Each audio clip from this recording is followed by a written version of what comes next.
পশ্চিমবঙ্গ সরকারের ঘোষিত প্রাথমিক বিদ্যালয়গুলিতে ইতিমধ্যে ছাত্রছাত্রীদের তৃতীয় পর্বের বার্ষিক মূল্যায়ন শেষ হয়েছে।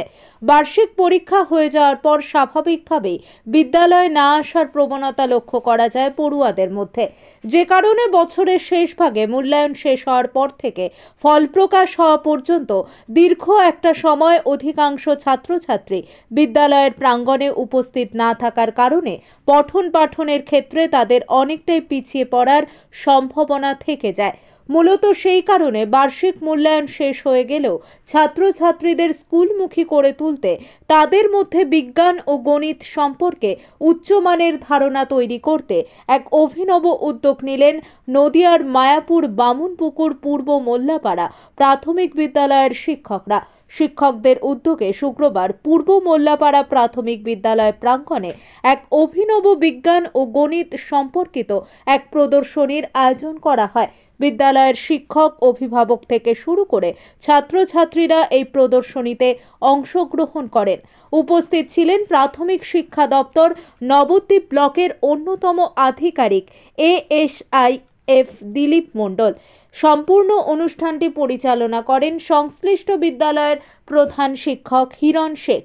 বিজ্ঞান ও গণিত প্রদর্শনীকে আকর্ষণীয় করে তুলতে এদিন পূর্ব মোল্লাপাড়া প্রাথমিক বিদ্যালয়ের ছাত্রছাত্রীরা বিজ্ঞান ভিত্তিক 40টি মডেল তৈরি করে প্রদর্শনীতে অংশগ্রহণ করেন। নদিয়া থেকে জগন্নাথ মণ্ডলের রিপোর্ট। আজকে কি প্রোগ্রামের আয়োজন করা হচ্ছে? আজকে বিদ্যালয়ে সায়েন্স এবং ম্যাথের একটা এক্সিবিশন করা হচ্ছে। যেহেতু সদ্য আমাদের প্রাথমিক বিদ্যালয়ে তৃতীয় পর্বিক মূল্যায়ন শেষ হয়েছে, বাড়িতেই তাদেরকে এই বিজ্ঞানের মডেলগুলো তৈরি করার জন্য উৎসাহ দেওয়া হয়েছে এবং বিজ্ঞানের প্রতি তাদের আগ্রহ বাড়ানোর জন্যই এই সায়েন্স এবং ম্যাথের এক্সিবিশন আজকে বিদ্যালয়ে করা হচ্ছে। বিদ্যালয়ে 30 থেকে 35 জন ছাত্রছাত্রী এই বিজ্ঞানের মডেলগুলো তারা বাড়িতে তৈরি করে নিয়ে এসে আজকের এই প্রদর্শনীতে অংশগ্রহণ করেছে। আপনার নাম? হিরণ শেখ, প্রধান শিক্ষক, পূর্ব মোল্লাপাড়া প্রাথমিক বিদ্যালয়। স্যার, আজকে এখানে এসে যে বাচ্চাদের দেখলেন যে সবাই সায়েন্স এক্সিবিশনে পার্টিসিপেট করেছে, কেমন লাগলো? এটা খুবই সুন্দর একটা উদ্যোগ এবং ব্যক্তিগতভাবে আমার খুবই ভালো লেগেছে আজকে এই প্রোগ্রামটাতে।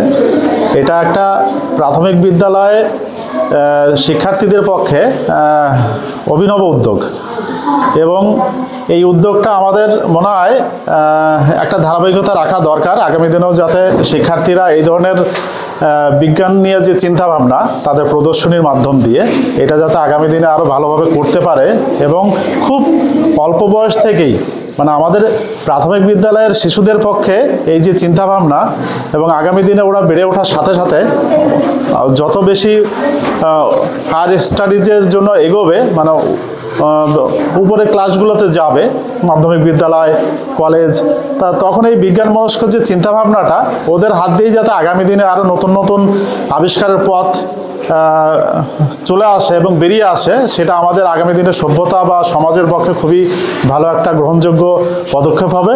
এবং আমরা তো জানি না যে এই শিক্ষার্থীদের মধ্য থেকে আগামী দিনে আমাদের দেশের একটা প্রধান পথিকৃৎ বেরিয়ে আসতে পারে এবং যার মাধ্যম দিয়ে আমাদের সমাজের এবং সার্বিকভাবে একটা উন্নয়নের ধারা অব্যাহত থাকতে পারে এবং সমাজের ভালো দিক উঠে আসবে, এই আশা রাখছি। এরাই আগামী দিনে একটা রাস্তা দেখাবে। আপনার নাম? আমার নাম দিলীপ মণ্ডল, সহকারী বিদ্যালয় পরিদর্শক, নবদ্বীপ ব্লক।